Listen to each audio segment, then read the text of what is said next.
Welcome to this podcast segment of A Beautiful Day to Learn. My name is Abigail at samahan niyo ako with various discussion on education, journalism, communication, language, and literature.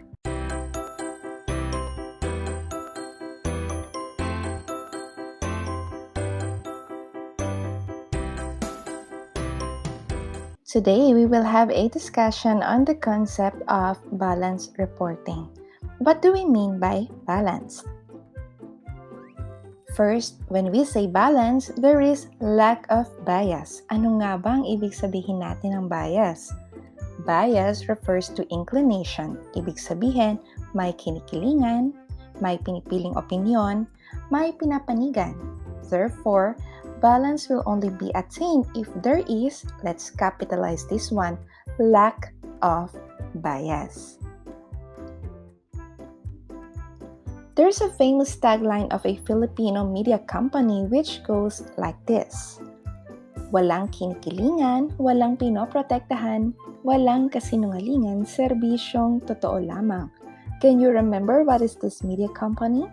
Second, when we say balance, we consider our ethical imperatives. Previously, we discussed the tenets of journalism. When we say ethical imperative, it refers to being morally upright, which is also a description aligned with our university vision. Therefore, balance will only be attained if morality is being observed. Would it be ethical or morally upright to present a gory image as banner photo in the newspaper? Would it be ethical to reveal in a campus paper a student who has been harassed by a family member? So as writers, you have to consider morality. Would it be good? Would it be bad? Would it be maligning a certain person or not? Remember, journalism ethics are the common values that guide reporters. Lastly, when we say balanced reporting, we consider the two sides of the story. Paulit-ulit ko tong sinasabi that not only are there two sides of a coin, but also there are ridges connecting both sides, the origin and destination of the coin, the holder of the coin, and of course, the state of the coin, whether it's new or old. The same goes for news stories.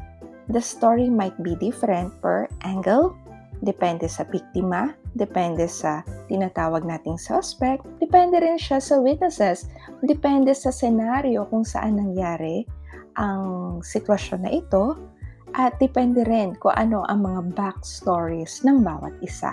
Since your opinion really matters, you may answer this question.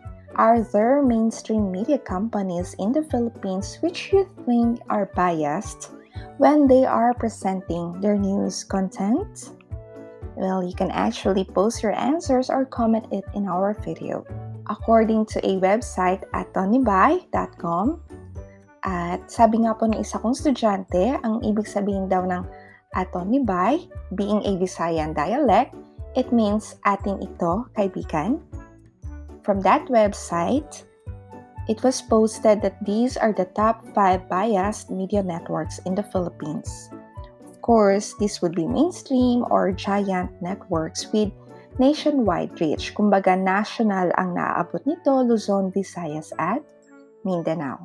And these 5 would be CNN Philippines, TV5, Rappler, ABS-CBN, GMA7.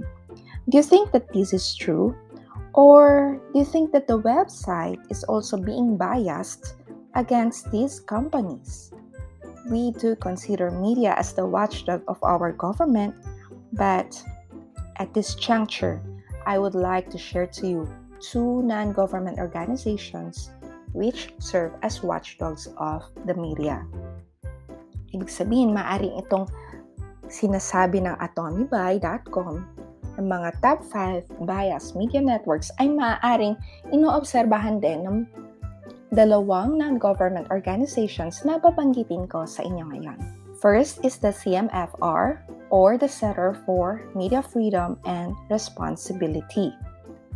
The CMFR is a private organization which involves different sectors of the society in the task of building up the press and news media as a pillar of democratic society. Its programs uphold press freedom, highlight natin to, promote responsible journalism, and encourage journalistic excellence. So, tatlo yung main duties nila, no? First, again, uphold press freedom, promote responsible journalism, and encourage journalistic excellence. So, since highlight natin, as part of the duty to promote responsible journalism would be the concept of CMFR, which is cheers and jeers. So, syempre, kapag cheers, may mga clap-clap tayo dyan or we are uploading the news article. Pero kapag jeers, minamak or nalalait yung pagkaka-deliver ng news content. So, either cheers or jeers. This is an example of an article which was judged by CMFR as cheers. So, ito po yung binabanggit po na ang TV5 ay nag-explain nung promise daw ng ating bigas na nagkakahalaga ng 20 pesos. Ngunit meron din naman silang jeers wherein different broadsheets actually promoted a public official's image in their set of articles. And those newspapers would be Manila Standard, Manila Bulletin, and the Philippine Star, who published several pieces promoting Senator Cynthia Villar's activities that had little or nothing to do with legislation as news. Next would be the Verifiles, which has a tagline, "Truth is our business." Verifiles is a non-stock, non-profit independent media organization registered with the Securities and Exchange Commission. So, it was built in March 2008 by veteran journalists such as Ms. Ellen Tordesillas, Luz Rumban, Buma Cruz, Jennifer Santiago, Yvonne Chua, and Cheet Estrella. So, yung mga names na to, no, maririnig mo rin to sa PCIJ or Philippine Center for Investigative Journalism.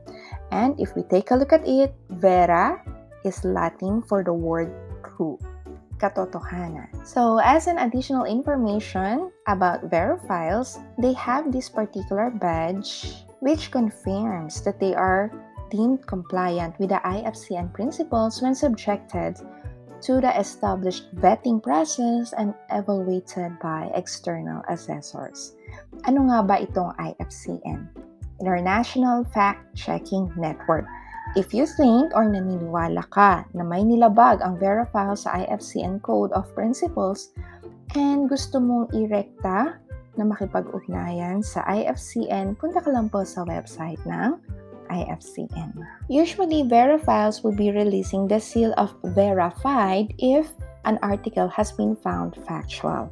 Fact-check naman kapag need ng clarification or correction dun sa article na may sinasabi tungkol sa isang certain issue.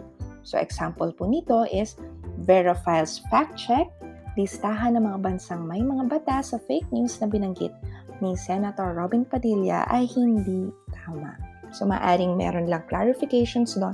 Si Verifiles at ililista niya po yan, i-outline niya po yun. Okay, so we have the CMFR and Verifiles as our country's watchdog of watchdogs and of course, our government.